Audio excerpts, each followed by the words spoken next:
हम शंकर जी को जल कहां बैठ के चढ़ाते हैं?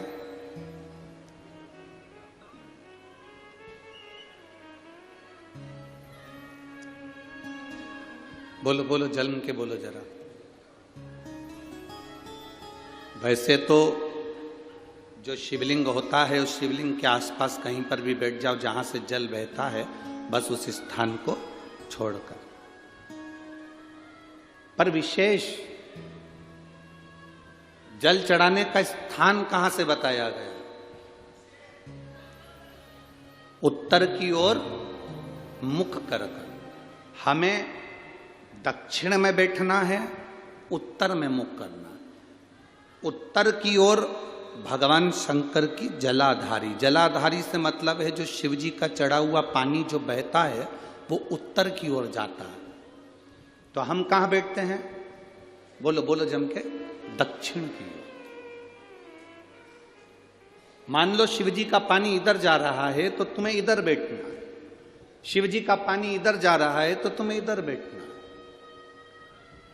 वैसे तो शंकर के शिवलिंग के आसपास कहीं पर भी बैठकर पूजन कर सकते हो, पर विशेष कोई कामना होती है, विशेष कोई मनोकामना है और आपका दुख जब कटता नहीं है, आप हार जाते हो, तब उस समय पर दक्षिण में बैठकर जहां उत्तर की ओर मुख कर कर भगवान देवाधिदेव महादेव को जल समर्पित किया जाता है। उत्तर दिशा में ऐसा क्या है कि शंकर जी का जल उत्तर की ओर जाता है?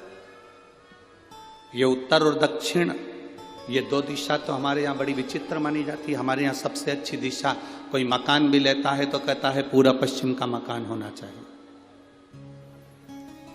कोई मकान ले, पूर्व का मकान हो, पश्चिम का मकान हो। कोई दुकान ले तो कहते हैं पूरा पश्चिम का मकान दुकान हो।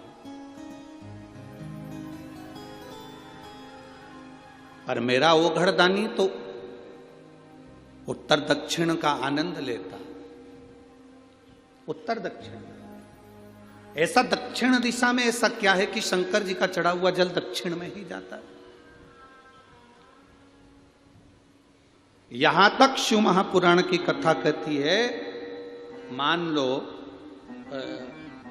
आपके घर में छोटा सा शिवलिंग है, आपके घर में छोटा सा शिवलिंग है, उस शिवलिंग को आपने थाली में रख लिया।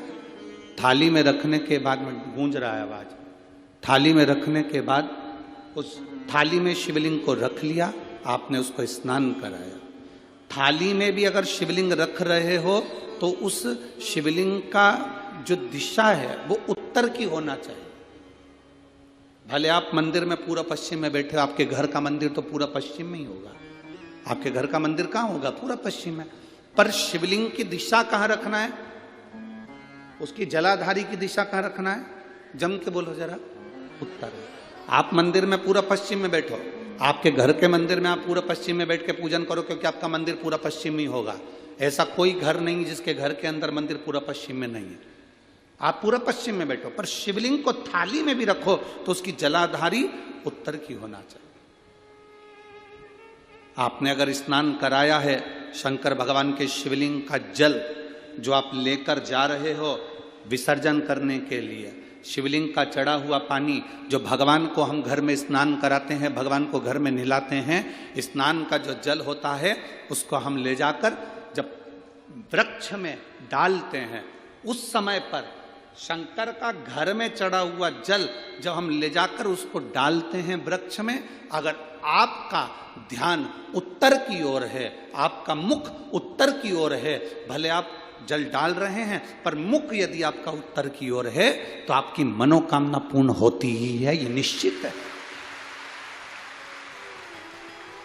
शिव जी का चढ़ा हुआ जल भले हमने अपने घर में स्नान कराया, भले हमने अपने घर में नहलाया, शिवलिंग को अपने घर में स्नान कराया, पर उसका जो जल नहलाने के बाद सब भगवान जब नहा लिए, अपने शिव जी को नहला लिया, वो जल रखा है, पूजन अर्चना सब हो गई, बाद में आप पूजन पे से उठे, उस जल को लेकर गए, आपने जो विसर्जन किया उस जल को आपने पेड़ पौधे में डाला, वो जल उत्तर, भले आपका वृक्ष कहीं पर भी हो, पर आपका मुख उत्तर का है और आप उस जल को, शंकर के चढ़े हुए जल को आप पेड़ पौधे में डाल रहे हैं, मतलब आपकी राहें खुल जाएगी और मंजिल तक आप पहुंचोगे जरूर। ये निश्चित,